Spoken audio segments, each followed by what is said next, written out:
this is Richard. And before I start, I'd like to say a huge thank you to Jasmine, Joshua, and their mum Natalie in Melbourne, Australia. They are our latest supporters on Patreon, and this story is dedicated to them. I'll tell you a little bit about them at the end of the story, but first, let's begin where we picked off. Uncle Christmas is the brother of Father Christmas, whom you may know as Santa. He plays the guitar, he rides a 3-wheeled motor trike, and he wants to help his more famous brother deliver the presents. Unfortunately, his big brother does not want to let him in on the Christmas action. Uncle Christmas normally fell asleep as soon as his head hit the pillow. If he had nothing better to do, he sometimes slept for an entire week. In fact, he once snored through the whole month of February, and that was in a leap year, meaning that he was out in the land of Nod for 29 days and nights in a row. But that night, Uncle Christmas could not sleep. The argument with his brother had unsettled him. Instead of lying awake and brooding, he decided to take his motor trike for a spin. He chugged up to Beverly Hills, enjoying the smooth, empty road that gently winds its way up to the heights where the film stars live, behind high hedges and curtains of trees. Eventually, he came to a corner with a canyon on one side, where he drove straight over a safety barrier and out into the midst of thin air. But he did not fall. He had given his trike a magic mod years beforehand, enabling it to fly. Now that his 3 tyres were clear of the road and earthly speed restrictions, he could really go some. After a couple of minutes, there was a loud boom, like a clap of thunder as he broke through the speed of sound. "Where shall we go on a fine night like this?" he asked himself. But his trike already knew the answer and had pointed its nose across mainland USA on a flight path that led over the Atlantic Ocean to Northern Europe and the Scandinavian hideaway of his famed brother. His trike was above its destination at around 4 in the morning.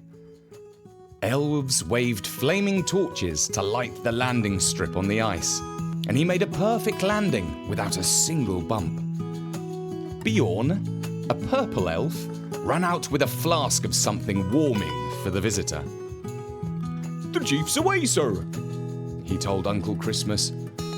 "He's in California. In fact, we thought he would be seeing you there." "We met up last night," said Uncle Christmas. "We talked a lot. I'm going to be helping out here, and I came to look around." "I'll be pleased to show you how everything works after you've had a chance to rest, sir," said Bjorn. Uncle Christmas went to his room in the Ice Palace and freshened himself up. After a good breakfast, he made a little tour of the toy factory and the warehouse and visited the stables to see the reindeer, although Rudolph had gone away with Father Christmas. Then he met Dusty, the head steward in the office. Dusty explained how the orders came in and how the toys were labelled and put on flights for delivery in time for Christmas morning, starting with Australia, where day breaks first, and moving northwards up to Alaska. "It all works," he said. "But we have had such a huge load of things to deliver that it's getting harder and harder every year." Uncle Christmas shook his snowy head in amazement at the old-fashioned methods still in use. It was like being back in pre-internet times. "How about getting one of those Finnish technology companies to help?" he asked. "Well, you know your brother," said Dusty. "He doesn't like change." "No, he doesn't," boomed a loud voice. Uncle Christmas felt a sudden jolt of surprise. Normally, he was the most chilled-out character you could imagine, but on this occasion, he could not help letting a startled expression rush into his eyes. Dusty hurriedly closed the file with the latest orders and tried to look relaxed. "Good morning, sir," he said. "I trust your trip to the New World went well?" "No, it didn't," replied Father Christmas gruffly.